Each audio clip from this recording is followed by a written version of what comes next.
Fala, Saba. E aí, Boa Adalberto? noite. Boa noite. Tranquilo, tudo bem? Tranquilo? Cansado? Mas tô bom.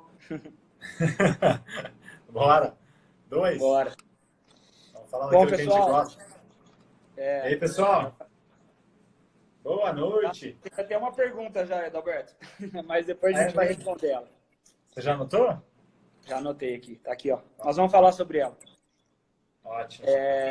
Bom, acho que para começar, pessoal, primeiro é um prazer muito grande falar com o Adalberto, poder falar sobre esse assunto. A gente já conversa muito todos os dias. E eu acho que a primeira coisa bom, para quem não me conhece, meu nome é Vitor Sabadoto, eu sou de São José do Rio Preto, eu trabalho com osteopatia, comecei em 2007, trabalho com bebês e crianças, né, desde 2009 para 2010, então já faz um tempinho. Bom, fala um pouco aí, Adalberto, aí a gente já apresenta o que é osteopatia pediátrica. Bom, então, para quem não me conhece também, eu sou Adalberto Kifuri Filho. Também sou aqui de São José do Rio Preto, nascido e criado. Eu me formei no ano de 2006, foi o ano que eu comecei a osteopatia e trabalho com pediatria desde 2010 também. Eu e o Vitor, a gente é amigo de infância, a gente é amigo desde os 12 anos e apaixonado pela osteopatia juntos. Trabalhamos na mesma escola e a gente vira e mexe está em curso junto de pediatria. Acho que nós não vamos parar nunca. A gente não conversa, se encontra todo dia, conversa e acho que esse bate-papo vai ser muito bom, porque a gente não conversa tanto quanto a gente gostaria, né, Saba? É, exatamente isso. Então, assim, a ideia da live, a ideia das lives é a gente poder discutir isso, né, Adalberto, além de poder levar informação para as pessoas, também o que elas podem fazer em casa, né? Então, a gente vai Exatamente. tentar falar bastante coisa sobre isso aí. Bom, falar um pouco sobre a osteopatia pediátrica, para quem não sabe, a osteopatia foi desenvolvida por Still, e é um tratamento, é um meio de diagnóstico e tratamento que visa olhar a causa e fazer com que o corpo reencontre as próprias substâncias curativas. Para a pediatria não é diferente. Nós vamos ter um olhar um pouco mais sistêmico, vamos dizer assim, que é um olhar do todo. Então a gente olha desde da vontade de ter a criança ou não, né? Até toda a gestação, o parto, como é o parto. Nós vamos falar um pouco sobre isso, não exatamente como é o parto, mas a relação fisiológica. E, e depois da evolução da criança. E principalmente também da relação dos pais. Porque os pais eles fazem parte desse meio ambiente. Então a gente separou alguns tópicos para poder bater um papo sobre alguns tópicos que a gente acha importante. Aí vocês vão perguntando, a gente vai anotando e o que der para a gente responder, nós vamos respondendo. Bom, Alberto, bora? Exatamente. Bora, vamos lá. Muito primeiro, obrigado pessoal, todo mundo que entrou. A gente vai tentar diversificar bastante o assunto, então a gente vai tentar falar tanto para o público da osteopatia, mas como o Vitor falou, a gente vai tentar dar uma mensagem para que algo possa ser feito em casa e algo possa ser mudado em casa também. Então, obrigado a todos, fiquem até o final aí com a gente, tá? Bora, vamos começar do começo, Saba? Isso, melhor. Começar do começo, pessoal. Quando tudo começa, né? Acho que uma das maiores paixões nossas e o encantamento de tratar a pediatria, tratar bebês, é a possibilidade de impedir muitas das disfunções que vão ser evidentes no adulto. Então, muitos dos problemas do adulto, na verdade, são disfunções da criança que não foram tratadas, ou do bebê.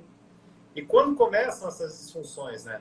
Quando já é possível que haja disfunções no organismo do bebê, pode vir com manifestação sintomática ou não. Então, a gente começa no período intrauterino. Então, o período intrauterino é o período que o bebê ali ele vai se desenvolver, obviamente. Então, ele foi gerado dentro da barriga da mãe, começa um processo embrionário de desenvolvimento, até que ocorra um processo onde ele começa simplesmente a maturar, a crescer aquilo que já foi desenvolvido.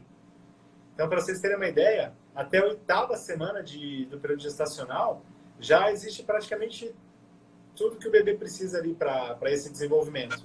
E aí começa a fase de crescimento. Um dado interessante também é que na 12ª semana do período gestacional, o bebê já tem tudo que ele precisa para fazer expressões faciais. Hoje em dia, com os equipamentos modernos, foi possível visualizar isso, né? Que os bebês conseguem fazer diversas expressões lá dentro da barriga da mãe. E por que isso é importante, né? Porque algumas complicações, por exemplo, no período intrauterino, podem provocar disfunções nesse bebê, seja pelo posicionamento dele, por exemplo, um bebê que está numa posição pélvica. Ele vai ter uma área de compressão quando ele chegar no fim do processo gestacional. Tá tudo bem. Quem tem um bebê pélvico, depois é importante que seja avaliado e trabalhado, mas ele vai sofrer compressão de cima para baixo, por exemplo, pelo diafragma. Pode sofrer compressões laterais na pelve materna. É uma das possibilidades. Por exemplo, quando a mãe ela tem diminuição do líquido amniótico. Então, essa baixa do líquido vai gerar uma diminuição da possibilidade de movimentação dele, que a gente fala que o bebê ele vai nadar livremente dentro do abdômen da mãe. E como a Rafa falou numa live, na segunda live que nós fizemos, esse movimento dele livre dentro do útero é necessário para o desenvolvimento dele, para o desenvolvimento adequado do bebê.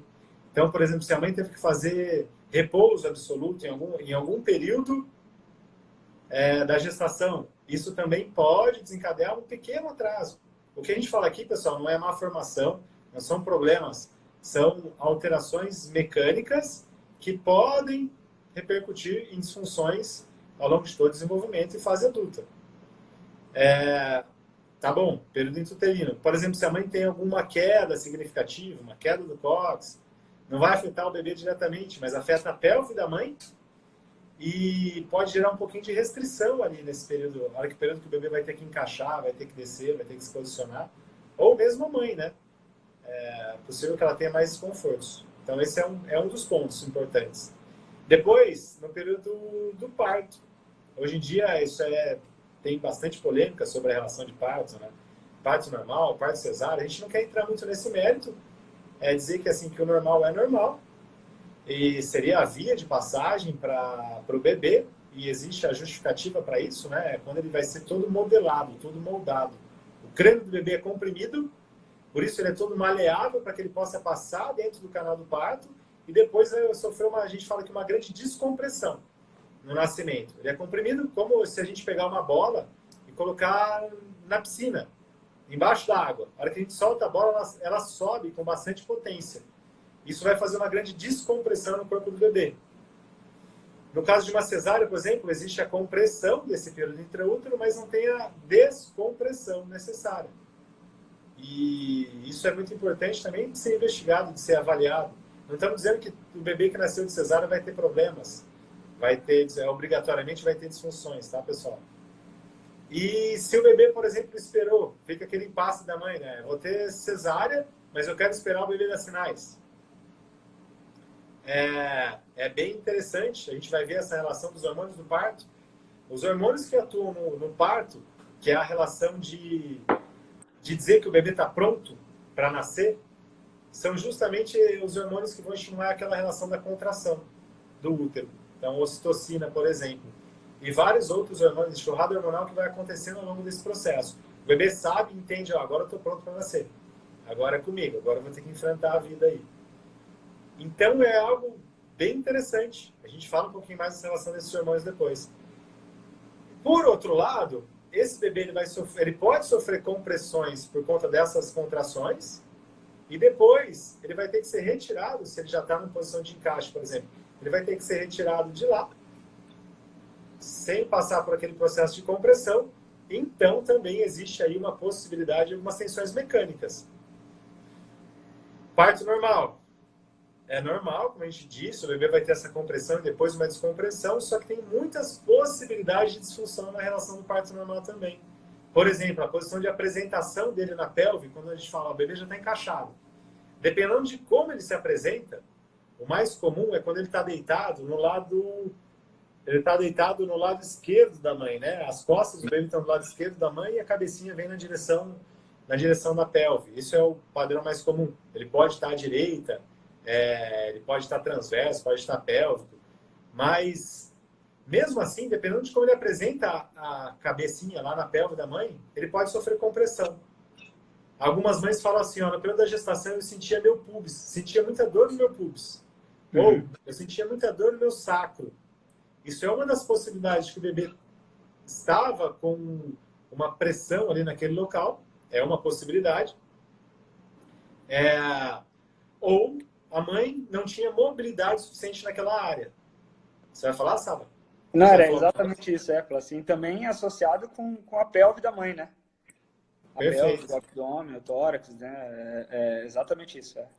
Perfeito. Não necessariamente o bebê que está em disfunção, né? É só, provavelmente, talvez, uma falta de mobilidade no corpo da mãe, né? Essa é uma das possibilidades. Então, assim, é importante que saibam que tanto na cesárea quanto no parto normal, ambos apresentam a possibilidade de disfunção. E essas disfunções, a gente vai falar mais sobre isso, né, Vitor? Mas essas disfunções mecânicas que são possíveis de acontecerem. E só um pontinho que aí o Vitor complementa, é a relação da hora do nascimento, que a gente fala que essa talvez seja a grande diferença, né? Quando ele entrou em trabalho de parto, na cesárea, por exemplo, ou quando ele entrou em trabalho de parto e teve o parto normal, existe aí uma enxurrada de hormônios que são responsáveis em fazer com que o bebê entre num processo de alerta, né? Naquele processo de alerta do nascimento, e aí onde ele vai conseguir mais facilmente buscar a mãe. Ele vai estar mais acordado, mais alerta. Ele busca a mãe. E aí, por essa identificação hormonal, a mãe também ela vai ter, a gente fala que é um comportamento agressivo. É quando ela olha para a cria dela como uma fêmea, né?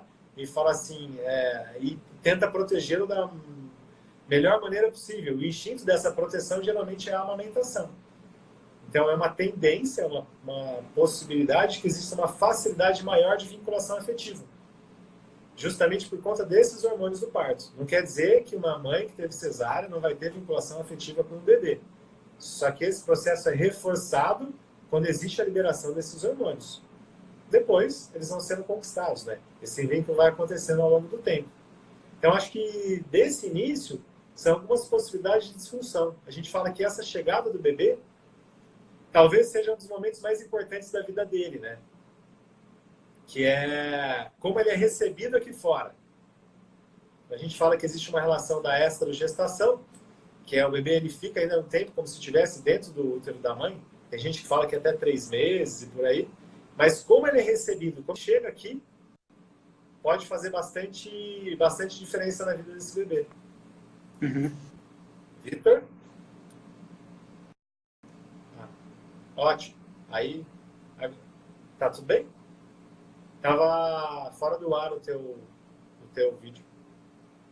Vitor, tá ouvindo? Eu não tô ouvindo você, Vitor. Eu não te ouço. Pessoal, vocês estão me ouvindo? Estão ouvindo o Vitor falar? Eu também não.